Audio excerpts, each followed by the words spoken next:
চারিদিকে গুঞ্জনের ডালপালা মিলছে। কোয়াড সামরিক জোটে যোগ দিবে বাংলাদেশ। চীনের সাথে সম্পর্কের হবে অবনতি। ঠিক সে সময়ই রপ্তানি নিয়ে বড় সুখবর দিল চীন। তবে কি সব ছাপিয়ে বাংলাদেশের সাথে দীর্ঘদিনের সুসম্পর্ক ধরে রাখতে চাইছে চীন? বাংলাদেশের সাথে চীনের বাণিজ্যিক সম্পর্ক বহু বছর আগের। শুধু বাণিজ্যিক সম্পর্কই নয়, বরং এদেশের সুদীর্ঘ সময়ের উন্নয়নে বহু বছর ধরেই কাজ করে যাচ্ছে চীন। বাংলাদেশের সর্বাধিক বিনিয়োগকারী দেশও বর্তমানে চীন। তৈরি পোশাক, চামড়া ও চামড়াজাত পণ্য সহ 400 পণ্য বাংলাদেশ থেকে চীনে রপ্তানি হয়, যার ফলে বাংলাদেশে অধিক পরিমাণের বৈদেশিক মুদ্রা আয়ের সক্ষমতা অর্জন করে। এছাড়াও বাংলাদেশে পণ্য উৎপাদনের সিংহভাগ কাঁচামাল চীন থেকেই আমদানি করা হয়, যার ফলে দেশীয় পণ্য উৎপাদনের সক্ষমতা বৃদ্ধি পেয়েছে। এদেশের অর্থনৈতিক উন্নয়নে এইভাবেই দীর্ঘ সময় ধরে অবদান রেখে চলেছে চীন। হঠাৎ করেই চীনা সরকার ঘোষণা দিয়েছে ডিসেম্বর থেকে বাংলাদেশকে শতভাগ শুল্কমুক্ত বাজার সুবিধা দেওয়ার। 23 সেপ্টেম্বর এক বিজ্ঞপ্তিতে এই ঘোষণা দিয়েছে ঢাকার চীনা দূতাবাস। চীনা রাষ্ট্রদূত জানান, গত 5 সেপ্টেম্বর চীনা আফ্রিকান শীর্ষ সম্মেলনে স্বল্পোন্নত দেশগুলোকে শতভাগ শুল্কমুক্ত বাজার সুবিধার ঘোষণা দিয়েছেন প্রেসিডেন্ট শি জিনপিং। 2022 সালেও বাংলাদেশের পণ্যের উপর 98% শুল্কমুক্ত সুবিধা দেয় চীন। 2020 সালেও ছিল 97%। শতভাগ শুল্ক আরোপের ফলে বাংলাদেশের বাণিজ্যিক ক্ষেত্রে বিশাল সম্ভাবনার দুয়ার খুলে গিয়েছে।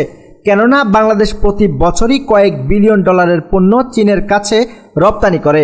সামান্য কিছু শুল্ক থাকাতে ব্যবসায়ীদের আর্থিক সমস্যার সৃষ্টি হতো। রপ্তানি উন্নয়ন ব্যুরোর তথ্য অনুসারে 2019-20 অর্থ বছরে বাংলাদেশ থেকে চীনে রপ্তানি হয় 60 কোটি ডলারের পণ্য।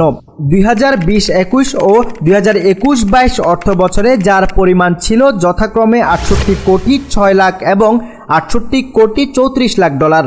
সর্বশেষ 2022-23 অর্থ বছরে রপ্তানি কিছুটা কমে যায়। গত অর্থ বছরে রপ্তানি হয়েছে 67 কোটি ডলারের পণ্য। বিশেষজ্ঞরা মনে করছেন যে কূটনৈতিক সম্পর্ক জোরদার করার জন্যই হয়তো চীনের এই সিদ্ধান্ত। চীনা সরকারের এমন সিদ্ধান্তের ফলে চীন বাংলাদেশের বিশাল একটি বাজার ধরতে পারবে, সে বিষয়ে কোনো সন্দেহ নেই। কেননা বাংলাদেশের অনেক পণ্যের ওপর বিভিন্ন দেশ অধিক হারে শুল্ক আরোপ করছে, যার ফলে পণ্য রপ্তানিতে বেশ বেগ পেতে হচ্ছে, যার ফলে চীনই এখন বাণিজ্যিক ভরসা। তবে চীনের সাথে বাংলাদেশের এই বাণিজ্যিক চুক্তি ভারত যে সুন্দরভাবে দেখবে না তা অনেকটা সুনিশ্চিত। 5 আগস্ট শেখ হাসিনা সরকারের পতন হয়। অন্তর্বর্তীকালীন সরকার দায়িত্ব নেওয়ার পর থেকেই ভারত এবং চীনের সাথে বাংলাদেশের সম্পর্কটা ভালো যাচ্ছিল না। রোহিঙ্গা ইস্যু নিয়ে ফের সমস্যার সৃষ্টি হলে বাংলাদেশের অন্তর্বর্তীকালীন সরকার চীনের সাথে এই বিষয়ে কূটনৈতিক তৎপরতা না চালিয়ে বরং যুক্তরাষ্ট্রের সাথে রোহিঙ্গা শরণার্থীদের আমেরিকায় অভিবাসন নিয়ে চুক্তি করেছে, যার ফলে সবাই ধরে নিয়েছিল যে চীনের সাথে এই বুঝি বাংলাদেশের বৈরী সম্পর্কের সৃষ্টি হবে।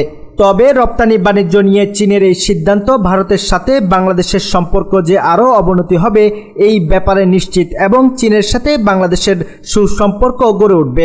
অন্তর্বর্তীকালীন সরকার ক্ষমতা গ্রহণের পর থেকেই ভারতের সাথে বাংলাদেশের রাজনৈতিক সম্পর্কের পাশাপাশি বাণিজ্যিক সম্পর্কও অনেকটা নড়বড়ে হয়েছে। ইলিশ রপ্তানি নিয়ে এসেছিল কঠিন সিদ্ধান্ত। তবে কলকাতা মৎস্যবাজার অ্যাসোসিয়েশনের অনুরোধে ইলিশ রপ্তানি করার সিদ্ধান্ত নেয় সরকার। তারপর চীনের এই বাণিজ্যিক ঘোষণার ফলে বাংলাদেশি পণ্যের বাজার ধরতে ভারতও শুল্ক কমাতে বাধ্য হবে এবং চীনের শতভাগ শুল্ক আরোপের জন্য এদেশে বাজার ধরতে হিমশিম খাবে ভারত, যার ফলে বাংলাদেশের চীনের সাথে সম্পর্ক সুসংগঠিত হলেও ভারতের সাথে সম্পর্ক আরও অবনতি হতে পারে। তবে বাণিজ্যিক বিশ্লেষকরা মনে করছেন বাণিজ্যিক ক্ষেত্রে চীন বাংলাদেশের জন্য এক নতুন দুয়ার। যদি চীনের এই সিদ্ধান্তকে কাজে লাগানো যায় তাহলে বাংলাদেশের অর্থনৈতিক দিক দিয়ে আধিপত্য বিস্তার করতে পারবে, যার ফলে অনেকাংশে ভারত নির্ভরতা কমে যাবে। কেউ কেউ মনে করছেন আমদানির ক্ষেত্রেও বাংলাদেশের ভারতের বিকল্প বাজার খোঁজা উচিত। এখন আসলে দেখার পালা বাংলাদেশের সাথে ভারতের কূটনৈতিক সম্পর্কই খারাপ থাকবে নাকি বাণিজ্যিক ক্ষেত্রেও এর প্রভাব বৃদ্ধি পাবে, চীনের সাথে সম্পর্ক হবে সুমধুর। প্রিয় দর্শক, আজ এখানেই শেষ করছি। সবাই ভালো থাকুন, সুস্থ থাকুন। দেখা হচ্ছে পরবর্তী ভিডিওতে। ভিডিওটি ভালো লাগলে অবশ্যই চ্যানেলটি সাবস্ক্রাইব